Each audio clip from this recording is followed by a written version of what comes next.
BRS party మరి ఈరోజు Lakshmi pump house ఏదైతే కన్నాపల్లిలో ఉన్నటువంటి పంప్ హౌస్ దగ్గర నీళ్లు ఉన్నప్పటికీ కూడా కన్నెపల్లి పంప్ హౌస్ దగ్గర నుండి నీళ్లను ఎత్తిపోసి మరి మిడ్మానేరు, ఎల్ఎండి, కాకతీయ కెనాలు, అదేవిధంగా ఫ్లడ్ ఫ్లో కెనాల్ ద్వారా మరి పూర్వపు నిజామాబాద్ జిల్లాలో కొంత భాగము, కరీంనగర్ పూర్వపు జిల్లా, అదేవిధంగా వరంగల్, నల్గొండ వరకు కూడా బ్రహ్మాండంగా నీళ్లు ఇచ్చే అవకాశం ఉన్నప్పటికీ కూడా మరి రేవంత్ రెడ్డి గారు, ఉత్తమ్ కుమార్ రెడ్డి గారు నిర్లక్ష్యం వల్ల ఇలా తెలంగాణలో మరి ఈ జిల్లాలో ఉన్నటువంటి రైతాంగము వరి నాట్లు వేసుకోవడానికే భయపడుతున్నారు. వరి నాట్లు వేయాలంటే మరి నారు ఇప్పటికే ముదిరిపోయింది. పోయిన వారం 2-3 వర్షాలు పడడం వల్ల కొంతమంది రైతులు సాహసం చేసి నాట్లు వేసిండ్రు. మరి ఇప్పుడే మధు గారు చెప్పినట్టు దురదృష్టవశాత్తు వచ్చే మరి ఆగస్టు మాసం, సెప్టెంబర్ మాసమే మిగిలింది మనకు వర్షాకాలం. 2 మాసాలు గడిచినాయి. ఏ ఊర్లో పోయినా కూడా, ఏ కుంట, ఏ చెరువులో కూడా మరి పౌల మందం కూడా నీళ్లు రాలేదు. ఒక్క చెరువు కుంట కూడా తెలంగాణ ప్రాంతంలో పట ఇలా మత్తడి పోస్తలేవు. ఒక్క చెరువు కూడా నాకు తెలిసిన మందం ఎక్కడ కూడా మరి మత్తళ్ళు వల్లేదు.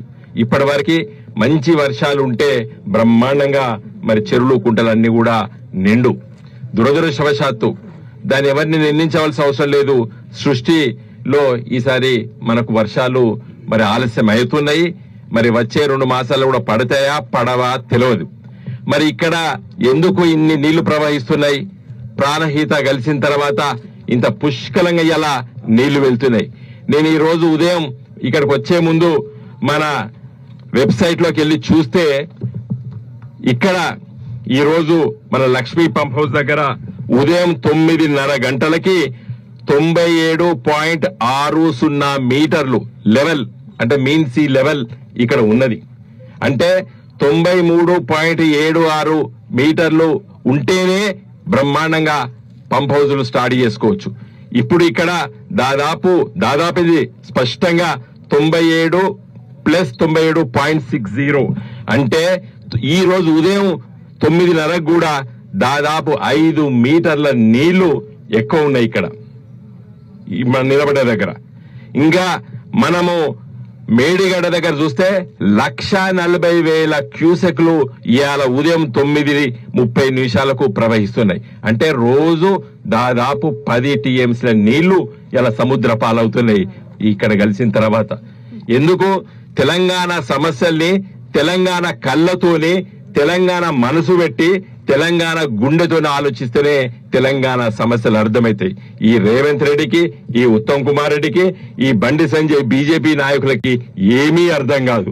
ఎందుకంటుండంటే మొన్న బండి సంజయ్ ఏమంటాడు, తుమ్మడిహట్టి దగ్గర 152 మీటర్లతో నేను పర్మిషన్ తీసుకొస్తా అన్నాడు.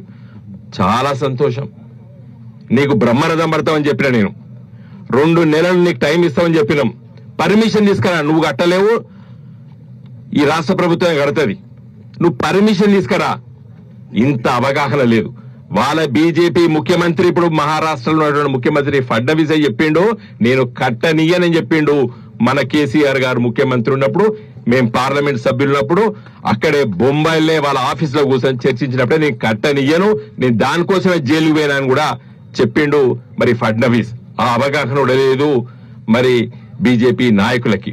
ఇంకా కాంగ్రెస్ నాయకులు ఆ రోజు రాజశేఖర రెడ్డి గారు శంకుస్థాపన చేసినప్పుడు మరి ఢిల్లీలో కాంగ్రెస్ ప్రభుత్వమే, మన్మోహన్ సింగ్ గారి ప్రభుత్వం, మహారాష్ట్రలో కూడా కాంగ్రెస్ ప్రభుత్వమే, ఇక్కడ సమైక్య ఆంధ్రప్రదేశ్ లో కాంగ్రెస్ ప్రభుత్వమే. వాళ్ళు పర్మిషన్ తేలేదు. 10 సంవత్సరాలు ఇవ్వనని చెప్పిండ్రు. కాంగ్రెస్ ముఖ్యమంత్రి మహారాష్ట్రలో ఉన్నా ఇవ్వనని చెప్పిండు. బీజేపీ ముఖ్యమంత్రి కూడా మహారాష్ట్రని పర్మిషన్ ఇవ్వనన్నాడు. అందుకోసమే కేసీఆర్ గారు మేడిగడ్డ, అన్నారము, సుందిళ్ళ గట్టి ఈ నీళ్లను ఎత్తిపోసి మన ఎల్లంపల్లిలో వేసుకొని అక్కడి నుంచి వెళ్ళి నీళ్లు తెలంగాణ రైతులకు ఇయ్యాలని చెప్పి ఆలోచించిండ్రు. ఈ మూర్ఖులకి, ఈ ముఖ్యమంత్రి గారికి, ఈ మన ఇరిగేషన్ మంత్రి ఉత్తమ్ కుమార్ రెడ్డి గారికి అవగాహన లేదు. ఈ రోజు ఇన్ని నీళ్లు పోతున్నాయి. దాదాపు 4-5 మీటర్ల ఎత్తు, అంటే 12-13 ఫీట్ల ఎత్తుతోని, అంటే అవసరం కంటే గన్ని నీళ్లు ఇవాళ పోయి సముద్ర పాలవుతున్నాయి.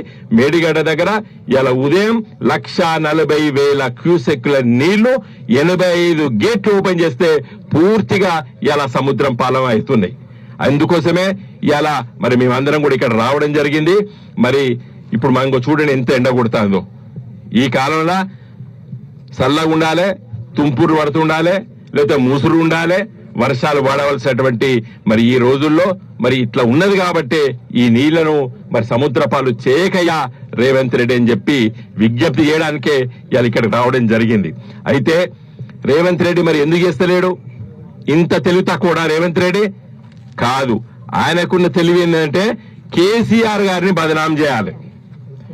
ఒకే ఒక అంశం ఏంటది?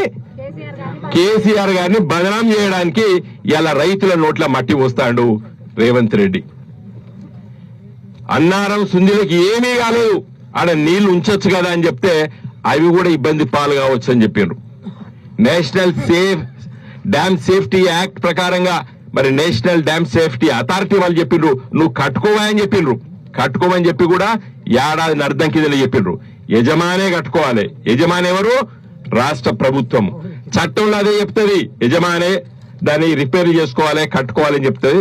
అది నేషనల్ డ్యామ్ సేఫ్టీ అథారిటీ కూడా చెప్పింది మీరు దాన్ని రిపేర్ చేసుకోమని చెప్తే మళ్ళీ ఒక కమిటీ వేసిండు. ఆ కమిటీ ఇంతవరకు ఎవడున్నాడో ఎవరికి తెలియదు. అంటే ఆయన ఉద్దేశము ఇది కట్టద్దు, తెలంగాణ రైతుల నోట్ల మట్టి పోయాలే, కేసీఆర్ ఏదో అన్యాయం చేసిండని చెప్పి రుజువు చేయాలని చెప్పి ప్రయత్నం చేస్తున్నాడు. అవన్నీ కూడా అబాస్పాల్ కాక తప్పదు. ఎప్పటికైనా ఇడ కట్టవలసిందే. ఇంకా నేను చివరికి చెప్తా, కేసీఆర్ గారి ఆలోచన ఎందుకు ఇలా కట్టిండు? తుమ్మడి హట్టి దగ్గర పర్మిషన్ ఇవ్వమని చెప్పిండ్రు వాళ్ళు. తుమ్మడి హట్టి మీద ఇలా మరి వార్దా నది, వెనుగంగా నది మీద 20,000 కోట్ల రూపాయలు పెట్టి ఇలా మహారాష్ట్ర ప్రభుత్వము, ఛత్తీస్గఢ్ ప్రభుత్వం బ్యారేజీలు కడుతున్నారు. ఇప్పుడు నీళ్లు ఉండవు అక్కడ. నీళ్ళు ఇక్కడ ఎట్లా ఉంటాయంటే నేను చెప్తా పడండి. తుమ్మడి హట్టి తర్వాత ఇక్కడ ప్రాణాయిత వచ్చి కలిసే వరకు 116 కిలోమీటర్లు ఉంటది. ఈ 116 కిలోమీటర్లు మన పూర్వపు ఆదిలాబాద్ జిల్లా నుంచి వెళ్ళి వస్తుంది. ఇప్పుడు ఉన్నటువంటి కొమరంభీం జిల్లా, మంచిర్యాల జిల్లా, ఈ 2 జిల్లాలకించెల్లి 116 కిలోమీటర్లు ప్రాణహిత వచ్చేటప్పుడు గిన్ని వాగులు కలుస్తాయి. మీకు అందరికీ తెలుసు, మన వైపు ఉన్నటువంటి పెదవాగు, ఎర్రవాగు, వట్టివాగు, నీల్వాయి వాగు, గుల్లవాగు, చెలిమెలవాగు, రాలవాగు, జైపూర్ వాగు, ఇవన్నీ మన పూర్వపు ఆదిలాబాద్ జిల్లా నుంచి వచ్చి ప్రాణహిత కలుస్తుంది. మరి అటువైపు మహారాష్ట్ర అవుపడుతుంది సిరోంచ, అటువైపు నుంచి వచ్చేటువంటి నదులు మరి మహారాష్ట్ర ఛత్తీస్గఢ్ నుంచి వచ్చే నదులు అంటే చిన్న చిన్న వాగులు. అవి చనంకేరి, ముత్తాపూర్, ఆహిరి, ఆబంపల్లి, కొల్పిల్లి, వాత్రాల్, లంకచెన్ను, పోచంపల్లి, వియ్యంపల్లి, మేడారం, కృష్ణాపూర్, పెంటిపాక, తుమ్మనూరు, ఆపేట, వడాదాం, కుట్టుపల్లి వాగులు వస్తాయి. ఇవన్నీ కూడా దాదాపు 120 టీఎంసీల నీళ్లు ఈ 116 కిలోమీటర్ల ప్రాణహితలో వచ్చి కలుస్తాయి.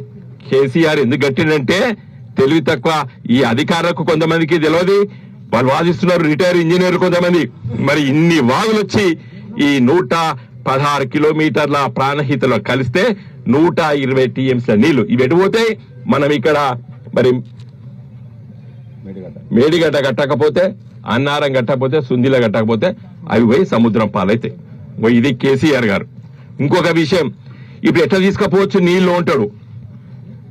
నేను హనుమకొండ ఎంపీ ఉన్నప్పుడు, రాజశేఖర రెడ్డి గారు ముఖ్యమంత్రి ఉన్నప్పుడు, పొన్నాల లక్ష్మయ్య ఇరిగేషన్ శాఖ మంత్రి ఉన్నప్పుడు మరి దేవాదుల ఎత్తిపోతల పథకం స్టార్ట్ చేసినాం. ఆడ బ్యారేజీ లేదు. సేమ్ ఇప్పుడు ఈ లక్ష్మీ పంప్ హౌస్ ఎట్లున్నదో, కన్నెపల్లి పంప్ హౌస్ ఎట్లున్నదో అట్లనే మరి అక్కడ పంప్ హౌస్ వేసుకొని నీళ్లు ఇచ్చుకుంటున్నాం. ఇయ్యాల కూడా ఆ పంప్ హౌస్ నడుస్తున్నది. గట్టనే ఈ లక్ష్మీ పంప్ హౌస్ నడపవయా, కన్నెపల్లి పంప్స్ నడపవని చెప్పి ఇలా రేవంత్ రెడ్డి గారిని మేమందరం కూడా డిమాండ్ చేస్తున్నాము. మీరు వెంటనే మా మీటింగ్ అయ్యే లోపట్నే మీరు ఆన్ చేయాలని చెప్పి కూడా నేను విజ్ఞప్తి చేస్తూ